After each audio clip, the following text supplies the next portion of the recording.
नमस्कार, आपण पाहतात खेड टाइम्स. आजच्या न्यूज रूम बुलेटिनमध्ये आपलं स्वागत. या बुलेटिनमध्ये आज आपण दिवसभरातल्या महत्त्वाच्या 3 घडामोडींवर नजर टाकणार आहोत.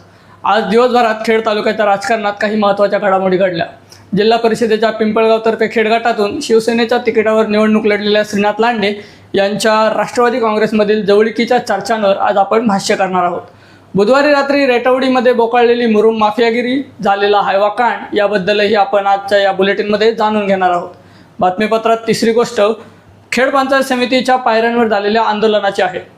सुरुवातीला पाहूया, जिल्हा परिषदेच्या पिंपळगावतर्फे खेड गटातून निवडणूक लढलेले शिवसेना शिंदे गटाचे उमेदवार श्रीनाथ लांडे हे राष्ट्रवादीच्या वाटेवर आहेत. मात्र जिल्हा परिषदेच्या निवडणुकीत पिंपळगावतर्फे खेड गटामध्ये हाय व्होल्टेज पॉलिटिक्स पाहायला मिळालं होतं. या निवडणुकीत शिवसेना उभाटा गटाचे विजयसिंह शिंदे यांचा विजय झाला. शिवसेना शिंदे गटाचे श्रीनाथ लांडे यांनी त्यांना तगडं आव्हान दिलं होतं. राष्ट्रवादी काँग्रेसचे शरद मोहिते हेही उमेदवार रिंगणात होते, परंतु राष्ट्रवादी काँग्रेसच्या उमेदवाराला 3ऱ्या क्रमांकाची मतं मिळवत पराभवाला सामोरं जावं लागलं. मात्र या निवडणुकीत राष्ट्रवादी काँग्रेसने श्रीनाथ लांडे यांना छुपा पाठिंबा दिल्याच्या अफवा पसरल्या होत्या. आता श्रीनाथ लांडे राष्ट्रवादी काँग्रेसमध्ये प्रवेशाच्या उंबरठ्यावर आहेत. त्यामुळे निवडणूक काळात पसरलेल्या ह्या अफवा खऱ्या होत्या अशी चर्चा सध्या तालुक्यात रंगली. विजयसिंह शिंदे आणि पर्यायाने आमदार बाबाजी काळे यांना शह देण्यासाठी ही छुपी खेळी राष्ट्रवादी काँग्रेसने खेळल्याचं आता स्पष्ट झालं. परंतु यामुळे राष्ट्रवादी काँग्रेससोबतच श्रीनाथ लांडे यांच्या कार्यकर्त्यांमध्येही संभ्रमाचं वातावरण निर्माण झालेलं पाहायला मिळतंय. दोन्ही आमदारांना विरोध करण्यासाठी श्रीनाथ लांडेंसोबत उभे राहिलेल्या कार्यकर्त्यांपुढे मोठा पेच प्रसंग उभा राहिल्याचं चित्र अधोरेखित होत आहे. आता बातमी रेटवडीमध्ये बुधवारी रात्री उशिरा झालेल्या मुरुम माफियागिरीची आणि रात्री घडलेल्या हायवा कांडची. रेटवडी येथे अवैध मुरुम उत्खननाच्या वादातून अमोल हनुमंत काळे यांच्यावर जीवघेणा हल्ला झाल्याची घटना बुधवारी रात्री घडली.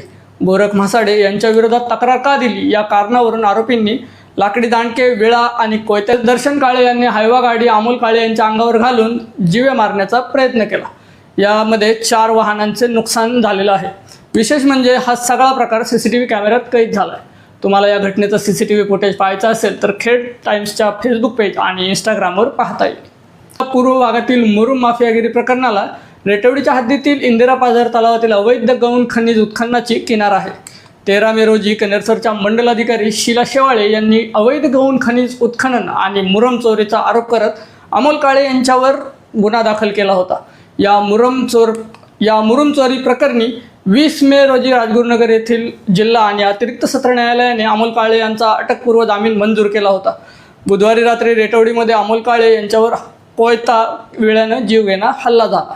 या प्रकरणी अशोक रेटवडे, दर्शन मच्छिंद्र काळे, संकेत डुबे, प्रणल पवळे आणि प्रवीण रामाने यांना पोलिसांनी अटक केलेली असून अन्य 3घांचा शोध पोलीस घेत आहेत. याबाबत प्रमोद हिंगे यांनी फिर्याद दिली आहे. आता बातमी आहे पंचायत समितीसमोर झालेल्या आंदोलनाची. राईट टू एज्युकेशन अंतर्गत शासनाने गरीब मुलांना खाजगी शाळांमध्ये मोफत शिक्षण मिळण्यासाठी 25% जागा आरक्षित केल्या आहेत. परंतु लॉटरी पद्धतीने होणाऱ्या या प्रक्रियेतही शासकीय अधिकारी मोठ्या प्रमाणात भ्रष्टाचार करत असल्याचा आरोप केला जात आहे. गुरुवारी सकाळी राष्ट्रवादी काँग्रेस आणि शिवसेना शिंदे गटाच्या पंचायत समिती सदस्यांनी खेड पंचायत समितीच्या इमारतीसमोर आंदोलन करत संबंधित प्रकरणाची चौकशी व्हावी आणि भ्रष्ट अधिकाऱ्यांवर कारवाई केली जावी अशी मागणी केली. पंचायत समिती सदस्य अश्विनी तरस, महेंद्र मेदनकर, निखिल थोरवे, शंकर कावडे, श्रद्धा मांडेकर, दिनेश हांडे, मनीषा हिले अशा सात सदस्यांनी पंचायत समितीच्या मासिक सभेपूर्वी निषेध व्यक्त करणारे फ्लेक्स घालून घोषणा देऊन आंदोलने केली. आजच्या न्यूज रूम बुलेटिनमध्ये वेळ झाली. इथंच थांबण्याची